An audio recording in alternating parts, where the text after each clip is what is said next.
Hello everybody and welcome back to another tutorial by that high school tech guy. Today, let me start off by telling you a little story. You are a video editor. You're going to pull up your footage. Oh, look at that. You all your footage, drop it in, take a look, and you realize, oh no, it looks bad. Like really bad. It's all gray and desaturated. So today, I'll be telling you how to fix that. This specific type of footage is called S-LOG2 for all you technical nerds out there like me. But for most, this will appear as just simple gray. But let's go to our color tab here. I've also got a screencaster on for keys. It's up here. Hopefully you can see it. I don't know. So let's take a look here. Remember how my last tutorial that I said I wouldn't use nodes? Well, I'm immediately going to go back on that, and we're going to be using about 4 nodes today. So to start off, we're going to in a color space transform. This is going to take our original footage and kind of expand it so that we can color grade it in an expanded format, and then afterwards we're going to bring it back down. It is imperative to know what the color space and the gamma are. So I know, because I shot this footage, that the input color space is Sony S gamut and the input gamma is S-LOG2. Already it's looking great, just because we converted it, but we want to add some more corrections, and at the very end we're going to actually throw on a LUT. So the output, now we're going to be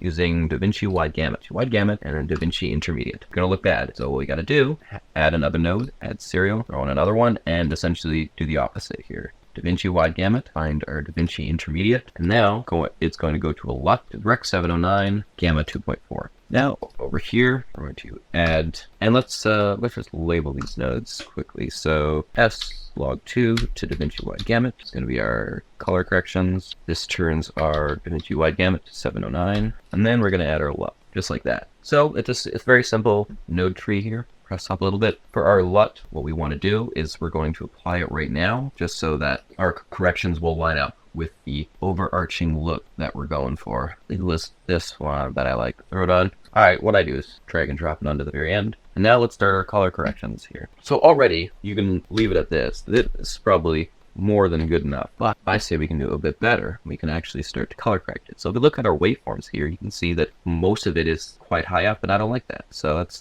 push it down a little bit. So this part is just going to be me color correcting it to my liking. Probably be different from yours and what you'll do. So just, you can go ahead and skip this part. Just quickly here, in terms of clipping, I know I shot this footage at about golden hour, and yet you can still see that the sky is completely blown out. We're not going to worry about that for today's video. Correcting that, that's definitely a whole nother video. You know what we're going to do? We're going to actually take this LUT. I like this a lot more, and as you can see, our whole grade kind of changed, so we're going to have to compensate for that.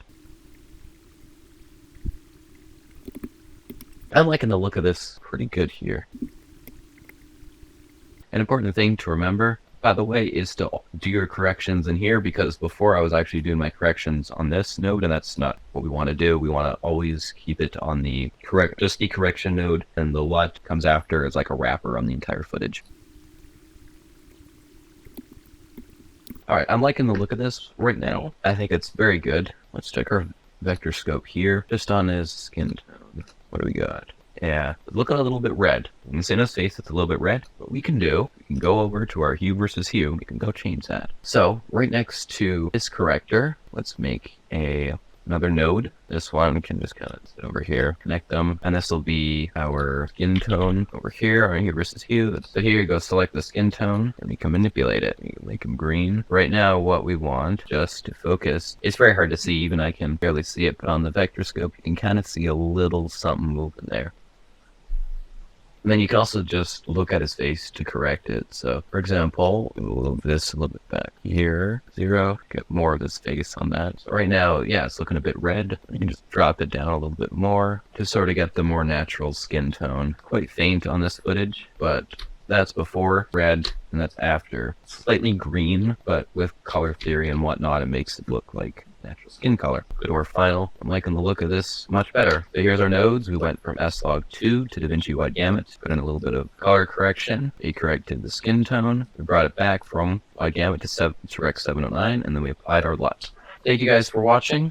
I hope you enjoyed the video. If you did, please consider liking and subscribing. If you didn't, dislike it and never watch me again. This has been the High School Tech Guide, and I'll see you guys again next week.